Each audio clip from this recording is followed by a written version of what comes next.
आज हम आपको बताएंगे प्रधानमंत्री नरेंद्र मोदी के वर्किंग स्टाइल के बारे में।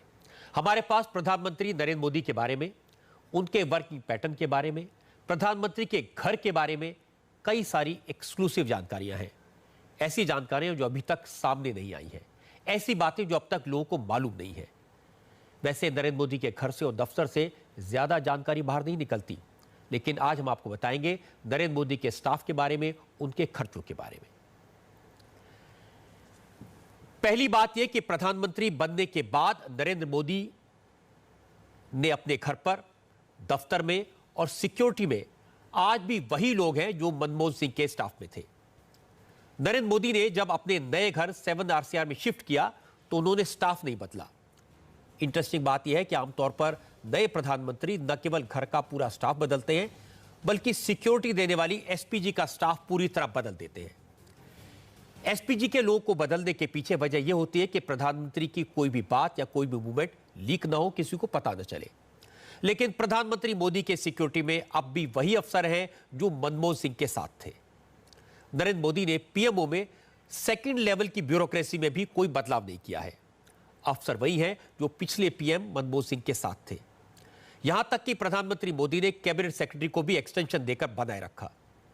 मुझे याद है यूपीए सरकार ने सत्ता संभालते ही उस वक्त के कैबिनेट सचिव कमल पांडे को बदल दिया था, जबकि कमल पांडे के रिटायर होने में सिर्फ 2 महीने बचे थे। प्रधानमंत्री मोदी ने ब्यूरोक्रेसी में बड़े बदलाव नहीं किए। ज्यादातर मंत्रालयों में आज भी वही सचिव हैं जो पिछली सरकार में थे।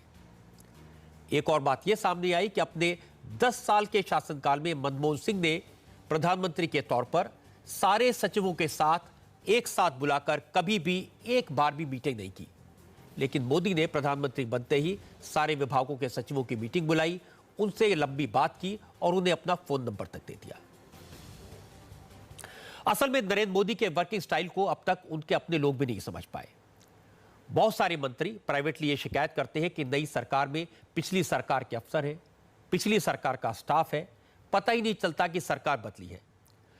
लेकिन मोदी गुजरात के दिनों से इस बात के कायल है कि अफसर बदलने की जरूरत नहीं होती, मंत्रियों को अफसरों से काम लेना आना चाहिए। नरेंद्र मोदी के वर्किंग स्टाइल की जानकारी से एक और बात पता चली। खर्चा करने के मामले में वो पूरे अहमदाबादी है। नरेंद्र मोदी अपने घर पर, अपने दफ्तर में खर्चा करने में काफी कंजूस साबित हो रहे हैं। यह बेहतर तरीके से समझने के लिए हम प्रधानमंत्री मोदी के खर्चों को पिछले प्रधानमंत्री मनमोहन सिंह के खर्चों से कंपेयर करते हैं। पहला उदाहरण यह है कि मनमोहन सिंह जब प्रधानमंत्री बने तो उनके लिए नई बुलेट प्रूफ BMW कार खरीदी गई। लेकिन नरेंद्र मोदी ने नई कार पर पैसा नहीं खर्चा। आज भी वो उसी पुरानी BMW कार का इस्तेमाल कर रहे हैं जिसमें मनमोहन सिंह चलते थे। नरेंद्र मोदी ने 7 RCR में शिफ्ट करने के बाद घर पर भी ज्यादा खर्चा नहीं किया। 2004 में जब मनमोहन सिंह प्रधानमंत्री बने तो उन्होंने 7 RCR के रेनोवेशन पर 1,18,51,841 रुपए खर्च किए। 2014 में नरेंद्र मोदी के आने से पहले इस घर पर 70 लाख रुपए खर्च किए गए।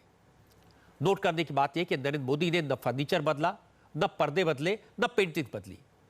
हालांकि मनमोहन सिंह ने अपनी पसंद से रहने के तरीके के लिए रेनोवेशन करवाया था, लेकिन मोदी ने मनमोहन सिंह के लाए हुए सामान को बिल्कुल नहीं बदला। उसी फर्नीचर का, उसी पर्दों का इस्तेमाल किया। उन्होंने खर्चा किया 7 RCR को हाईटेक बनाने में, फ्रेश पेंट कराने में और एक मीटिंग रूम बनवाने में। एक और इंटरेस्टिंग बात यह है कि मनमोहन सिंह ने 7 RCR छोड़ने के बाद जब मोतीलाल नेहरू मार्ग के नए बंगले पर शिफ्ट किया तो इस नए बंगले के रेनोवेशन पर भी 1,76,38,377 रुपए खर्च किए गए, जो मोदी के 7 RCR के मुकाबले काफी कम थे। आपकी अदालत में नरेंद्र मोदी ने बताया था कि मैं पक्का अहमदाबादी हूं, एक तरफ के टिकट में 2 तरफ की यात्रा करता हूं। उन्होंने यह भी बताया था कि कैसे अमिताभ बच्चन को 1 रुपया दे बगैर गुजरात के पूरे टूरिज्म का कैंपेन करवा लिया।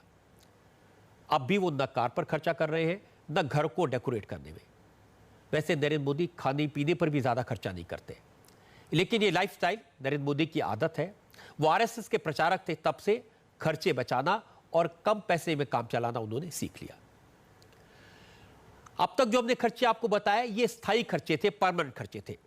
लेकिन नरेंद्र मोदी ने प्रधानमंत्री बनने के बाद रोजमर्रा के कई और खर्चे भी बचाए हैं। नरेंद्र मोदी का डेलीगेशन मनमोहन सिंह के मुकाबले में काफी छोटा होता है। मनमोहन सिंह जब विदेश यात्रा पर जाते थे तो उनके साथ अफसर, डॉक्टर, मीडिया और सिक्योरिटी के 43 से 49, 43 से 49 लोग हुआ करते थे, जबकि प्रधानमंत्री मोदी के विदेशी दौरों पर सिर्फ 28 से 33 लोग साथ गए।